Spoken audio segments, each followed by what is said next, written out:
That is despite DHS has not provided any evidence of their claims. Joining me now, Democratic Senator Chris Coons of Delaware. He sits on the Judiciary and Foreign Relations Committees. I am taken, Senator, by the fact that it is less than 24 hours since the president delivered that speech, and already Markwayne Mullins is operationalizing this administration's agenda. That's right, Alicia. Look, we're seeing a full-on assault on our federal elections. President Trump last night in an Oval Office speech didn't talk about rising costs, didn't talk about the ongoing war with Iran.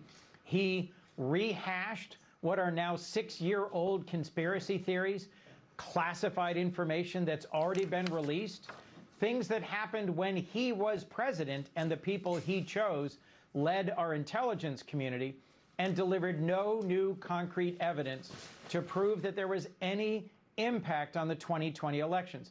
Alicia, you know well, and your viewers know well, that President Trump and his supporters went to court over and over and over in 2021 trying to prove that there was fraud in the 2020 elections. They failed in every single federal court case.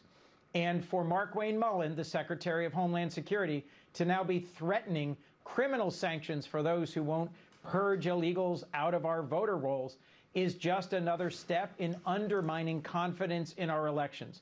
President Trump has over and over said he can only lose if the election is rigged. That's not true.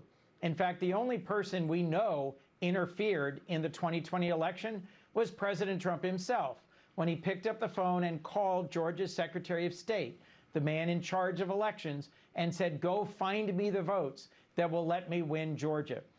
I trust the American people and our election system. Yes, there are challenges and vulnerabilities, and the way we deal with them is by investing in the state, county, and local infrastructure of elections, not by spreading more falsehoods and lies, not by giving a primetime address littered with sinister innuendo, but no new concrete facts. Well, to your point about how this may have to be a state and local effort, Delaware has been the target of DOJ attempts to seize voter rolls.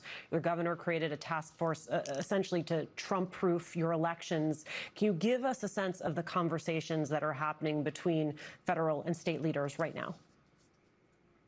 I have great confidence in our Attorney General, Kathy Jennings, and our Governor, Matt Meyer. They are clear-eyed about the potential threats to election security and integrity. The Constitution provides for states to conduct elections, not the federal government. In fact, there's a law on the books that goes back to the 1800s saying you can't deploy federal troops to polling places because it was done before. And when President Trump casually mentions that he's going to direct the Postal Service not to deliver mailed-in ballots, that he may deploy ICE agents to polling places, he's broadcasting his intent to use federal resources to interfere with elections.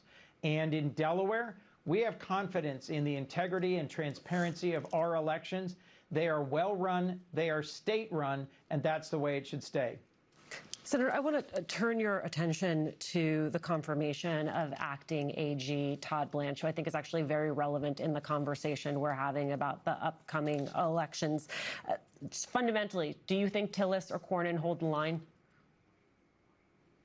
I don't know. I am grateful that Senator Tillis demanded he actually meet with the victims of Epstein, something that hadn't happened before. And I am hopeful that the issues that they raised, Senator Cornyn pressed some hard questions about the weaponization fund that is not dead yet. And Senator Tillis raised hard questions about accountability for the victims of Jeffrey Epstein.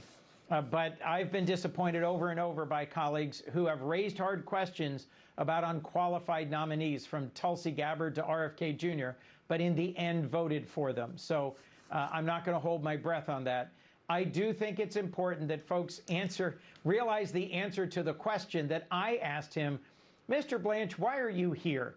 He's there because Pam Bondi, who was his predecessor as Attorney General, was fired by Trump for not successfully prosecuting his perceived political enemies.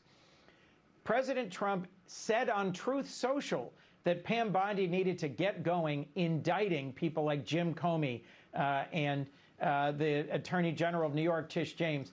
And it was only because a grand jury of average citizens refused to return indictments that it didn't happen. Todd Blanch sees himself and has previously been President Trump's personal defense attorney.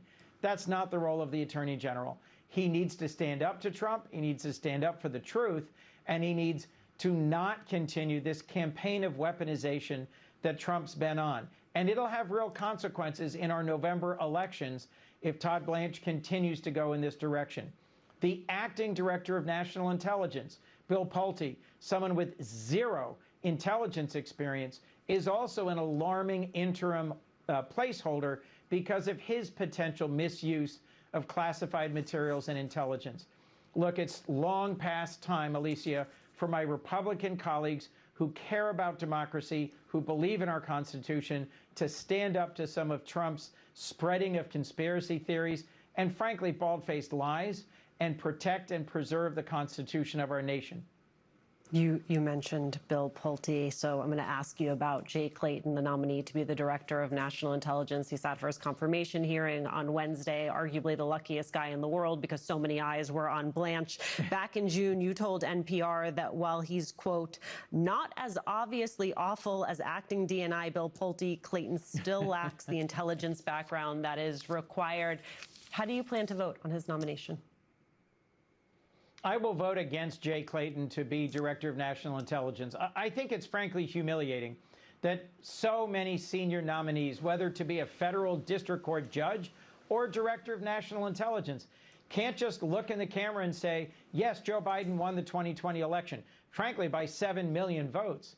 And his refusal to answer several senators' questions about the outcome of the 2020 election and his conduct in issuing subpoenas against New York Times reporters in recent weeks both raised real concerns for me. Not as obviously awful, I have to tell you. That is an endorsement I never hoped for myself. Senator Chris Coons of Delaware. Senator, thank you. Thank you, Alicia.